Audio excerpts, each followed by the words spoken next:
Have you ever wondered, what if Muzan were a good demon? What would happen to the demons? Would they coexist peacefully alongside humans? But first, let's address the question.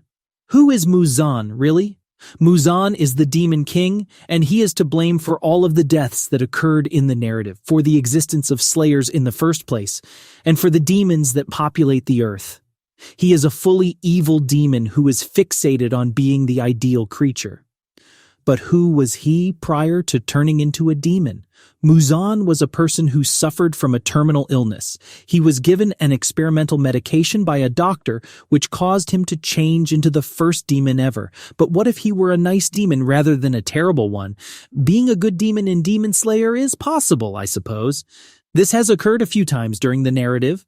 The most notable example of Nezuko's positive demon traits is her ability to restrain herself and refrain from devouring or killing humans.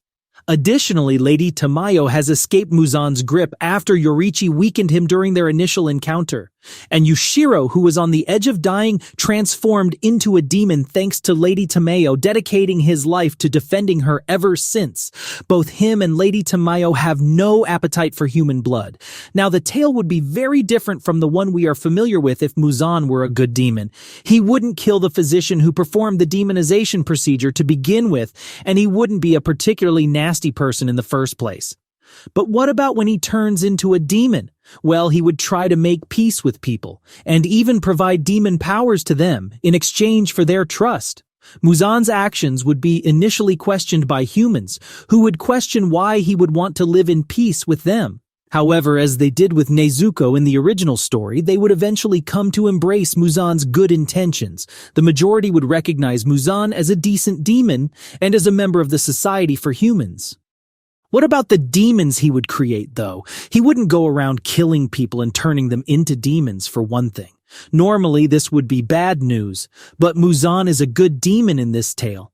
He will instead help the frail and dying, just like Lady Tamayo did for Hashira. So he would use this power to transform sick people who still wanted to live into demons, and they would be able to live longer and be free of the illness they had while still being humans, which will help Muzan's reputation as a person with good intents. But we do need to be concerned about one issue. What about their appetite for human flesh? The demons who are created wouldn't go rogue and start eating people, since they are descended from Muzan and were encouraged by him to be a nice demon. They wouldn't want to do that in the first place. You might be wondering how they would eat. Well, they could continue to survive in the present state.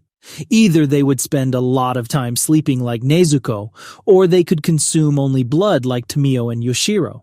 In the end, it would just come down to the demons being another race of humans, coexisting peacefully. But what about the 12 moons? Since Muzan is now a good demon and doesn't intend to harm humanity, he wouldn't require the assistance of the 12 moons. Kokushibo and the other 12 moons were created as a result of receiving a significant amount of Muzan's blood. For the 12 moons, Kokushibo, the higher moon, would be the one with the most different outcome in this scenario. How come? Kokushibo simply wouldn't become a demon at all, since he allowed Muzan to transform him only because he was jealous of his brother Yoriichi. But in this scenario, Yoriichi wouldn't become a demon slayer at all, so there would be no reason for Kokushibo to turn into a demon. What about Douma? He would still be allowed to maintain his cult. However, since he wouldn't be eating his members any longer, the cult would be reduced to his followers worshipping Douma, due to their sad past, and the fact that they were on the point of passing away when they were still humans. The other upper moons, such as Gyutaro and Daki, would still be transformed into demons. This time, Muzan would find them instead of Douma. Would Muzan still be willing to save them? Yes, Muzan is fully aware of the possible risk that Gyutaro poses after he transforms into a demon. Therefore, Muzan strikes a bargain with Gyutaro to give Daki and himself a second opportunity to life as long as they act like good demons. Muzan would have to send them back to their horrible condition if they broke their end of the bargain. What about Akaza, the backstory of Upper Moon 3? Akaza would also undergo a significant shift. Hakuji was Akaza's name back when he was still a human. When Hakuji was forced to steal medication for his sick father, he was caught, And when he was beaten to the ground and given tattoos signifying his status as a criminal. He was even referred to as a demon child by the villagers. When his father learned of the wrongdoings Hakuji had been committing, he hanged himself and left a note for Hakuji, in which he expressed his desire for Hakuji to enjoy a life completely free from the burden of dishonesty. Because of his persistent wrongdoing, Hakuji was later exiled from his homeland. Hakuji wouldn't have met his fiancé and father-in-law if Muzan had encountered him at this time. Thus, they wouldn't be the more compassionate version of himself. Muzan would try to help Hakuji after learning about this incident. It is important to note that Hakuji was healthy and would be fairly harmful if transformed into a demon, thus Muzan wouldn't do it. Instead, Muzan would take care of Hakuji and later give him advice on what to do with his life by taking him to a family shelter. What about the other top moons, though? What would happen to them? Hantengu would have nonetheless been put to death for his crimes. Additionally, Muzan would save Gyokko and change him into a demon after he had previously gone by the name Monagi. However, he wouldn't appear the same as he did in the first season. Muzan would put in a lot of work to remove Gyokko of his obsession with corpses and turn him into a respectable demo. On the other hand, Muzan would run into Nakime, who had a bad habit of murdering people before shows. Muzan would put an end to Nakime's murderous rampage and most likely hand her over to the police. What would happen to the demon slayers now that we've determined what would happen to the demons?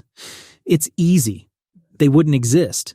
The Ubuyashiki family, who lead the war against Muzan thousands of years ago, founded the Demon Slayer Corps to stand a hope of winning the battle against the demons who were wreaking havoc on the planet.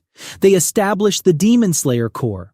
In this reality, the Ubuyashiki family would not have been required to establish the Demon Slayer Corps in the first place, as Muzan is no longer seeking blood. The Hashiras that we all know and love would not have existed if such were the case.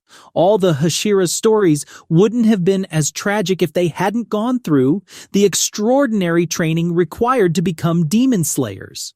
They would have just been regular people. How about the complete Demon Slayer narrative?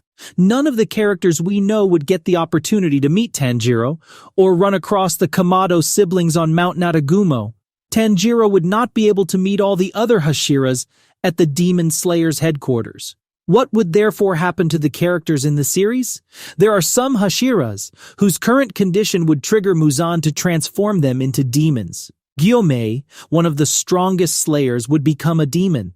In a temple, Gyome took care of 9 orphans while living there. No matter how you look at it, raising 9 children at a young age is a circumstance that no one can handle lightly, even if there are no threats of demons assaulting you.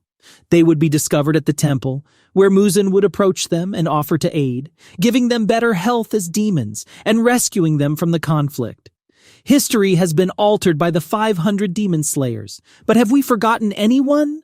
One demon slayer in particular is impacted by this, though, Yoriichi, who is also praised for being the most powerful demon slayer. Yoriichi's life would be significantly different, based on what is known about the original narrative. Instead of becoming a demon slayer, Yoriichi would have married his fiancée and started a family. He would enjoy a calm life and the family he had always desired. That would prevent him from learning the sun-breathing technique, and since there won't be any demons out to harm the Kamado family, he also won't be able to meet them. This would also prevent him from giving them his Hanafuda earrings, since there would be no relationship between Tanjiro's family and Yoriichi. In the first episode, Muzan would not have murdered his family, and Nezuko would not have been transformed into a demon.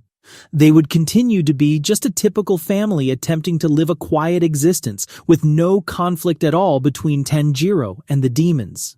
How about the other characters? Inosuke, Zenitsu, Genya would all have their own unique stories as a result of not being a part of the Demon Slayer Corps. So Tanjiro would not get the opportunity to meet them at the final selection. But not everyone can enjoy sunshine and rainbows. Some other demon slayers had unfortunate pasts, regardless of their meeting with demons. Zenitsu, for instance, would drown in debt because he was unable to meet Jigoro, who paid the entire amount in exchange for Zenitsu's ability to become a demon slayer, while Kanao would remain a slave, and most likely die of starvation or other causes after failing to meet shinobu. Last but not least, Inosuke would still be a member of Douma's cult, because his mom left the group when she learned that Douma was eating his devotees. Now that he isn't doing that anymore, they would just continue to adore him. This significantly alters the plot because of how differently events would play out in the Demon Slayer universe. Not only does the life of our main character change, but also the lives of everyone around him. Muzan's alteration in behavior had a significant influence on the plot. Fighting would cease because Muzan is no longer motivated to kill people. But in the original story, Muzan's greatest aspiration was to be able to endure the sun. He was determined to find Nezuko and the extremely rare blue spider lily for this reason. What will Muzan do now that he is a decent demon, though? He would seek assistance from people in discovering a means of acquiring resistance to the light. He would only require this in exchange for using his demon abilities to assist humans. Would Muzan be successful in getting what he wanted? In the realm of Demon Slayer, there are many excellent scientists and physicians like Lady Tamayo, the Doctor, and even Shinobu, who specializes in employing wisteria poison and exterminating demons. They would probably still be knowledgeable in that field. Shinobu, Lady Tamayo, and the Doctor may pool their expertise to develop a treatment for Muzan that would enable him to resist the sun's rays. Some might still be dubious of Muzan, believing that all he's doing could just be a ruse for his next move, or that he's using people to obtain what he wants, but Muzan assures them that he is a new kind of demon. Many would hold Muzan in the highest regard for saving their lives and assisting them in their difficulties. That is all for today's video, and I hope you enjoyed this alternate version of the story. See you in the next video.